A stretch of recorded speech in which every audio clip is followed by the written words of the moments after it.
You are 4 years old, you are blowing out candles on a birthday cake, everyone around you is clapping, you are laughing.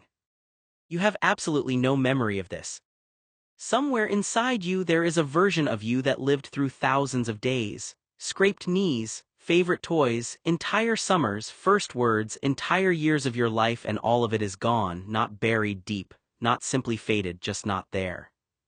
And the strangest part, you don't even know what you're missing.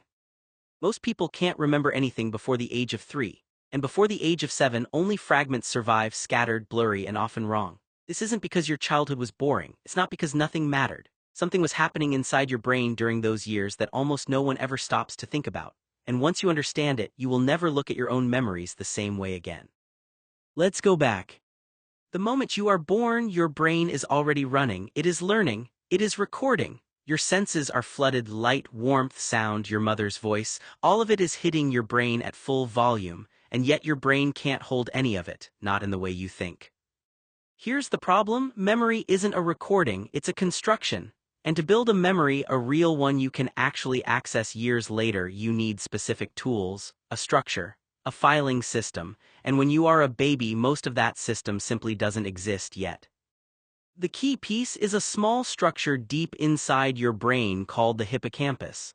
It's the part that takes your experiences and converts them into long-term memories. Without it, everything just passes through, like water through a net. And in babies and toddlers, the hippocampus is still under construction. Not slightly underdeveloped, fundamentally incomplete. The neurons are there, but the connections between them, the pathways that allow an experience to become a permanent memory, haven't been wired yet. Your brain during those years is like a city with no street signs. Everything is happening, nothing is being stored where you can find it later. But here's where it gets stranger. Scientists used to think this was simply a developmental delay. The hippocampus would finish building and then memory would kick in normally, but that's not what actually happens. Between the ages of 2 and 4, your brain does something extraordinary. It undergoes a massive wave of growth, hundreds of thousands of new neurons being born every single day. This process is called neurogenesis. Your brain is expanding faster than it ever will again. The problem, those new neurons need space, and to make room, the brain does something brutal. It starts dismantling the connections that already exist. The incomplete, fragile memory traces from your earliest years, whatever tiny fragments had formed, get overwritten, swept away, not because they weren't important, because your brain needed the room to grow.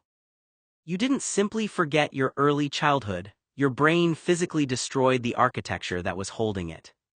But there is another layer to this. Memory isn't only biology, it's also language. When something happens to you, you don't just store the event. You store a story about the event. You need words, you need a narrative. You need to be able to say, this happened, then that happened, and I was the one it happened to.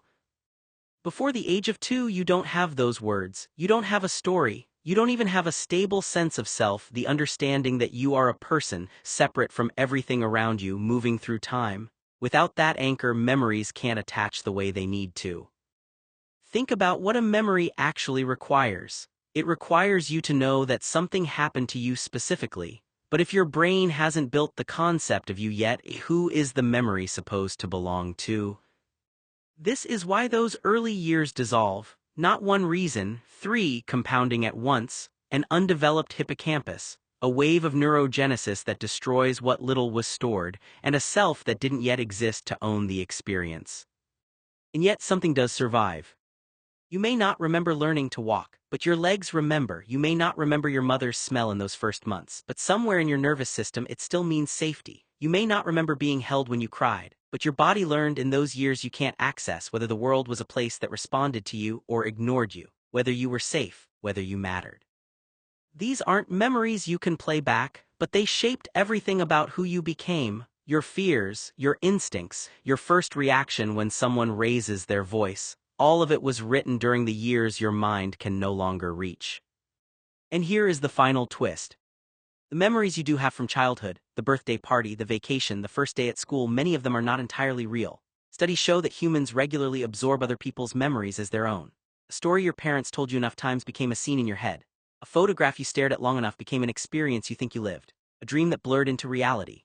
Your brain filled every gap with something that felt true and quietly labeled it as yours. So you didn't only lose your earliest years, you partially invented what replaced them. Your brain wasn't failing during those years. It was building itself at a cost you never agreed to and never knew you were paying. The version of you that lived through those moments, curious, terrified, laughing, discovering the world for the very first time, no longer exists anywhere you can find it. But in a way that can't be undone, every single part of who you are right now is that child's legacy. You just can't remember making any of it.